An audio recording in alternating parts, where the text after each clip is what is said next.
સુરતમાં કલેક્ટર કચેરી ખાતે મોટી સંખ્યામાં આંગણવાડી કર્મચારીઓ એકઠા થયા। આંગણવાડી કર્મચારી, હેલ્પર બહેનો, એસટી કર્મચારી તેમજ મધ્યાહન ભોજન કર્મચારીઓ જોડાયા।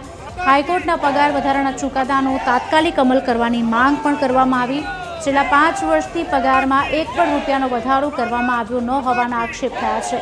હેલ્પર બહેનોને કાર્યકરમાં અને વર્કર બહેનોને સુપરવાઇઝરમાં ઉંમરની બાદબાકી વગર પ્રમોશન આપવાની માંગ કરાઈ।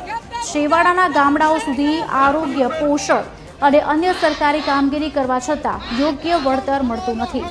જો સરકાર દ્વારા માંગણીઓ સ્વીકારવામાં નહીં આવે તો આગામી સમયમાં ગાંધી ચિંધ્યા માર્ગે ઉગ્ર આંદોલન કરવાની ચીમકી પણ ઉચ્ચારી। આજે કલેક્ટરને આવેદનપત્ર આપવા માટે આવ્યા છે।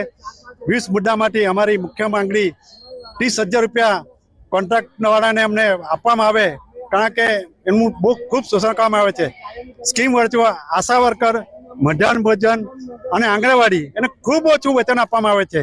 એમના બાળકોનું ખૂબ સારું સંરક્ષણ કરે છે। આશા વર્કર આરોગ્યનું કામ કરે છે અને મધ્યાહન ભોજન પણ ખૂબ સારું કામ કરે છે બાળકોને જમાડવાનું, અને 40 લાખ ગ્રેજ્યુટી દરેકને મળે એવી આશા રાખે છે। આંગણવાડી બહેનો છે, સફાઈ કામદાર છે, બધા કર્મચારીઓ સાથે મળીને એસટીના બધા હાથે છે। અને આજે અમે જે આંગણવાડી બહેનોના જે પ્રશ્ન છે કે હાઈકોર્ટે જે ચુકાદો આપ્યો છે 24,800 અને 24,300 એ ખરેખર બહેનોને ચૂકવો નથી અને બહેનોને એ મળવું જોઈએ। આંગણવાડી બહેનોને કાં તો લઘુત્તમ આપો, કાં તો આ જે ચુકાદો આપ્યો છે એ ચુકાદો ખરેખર સરકારે આપવો જોઈએ।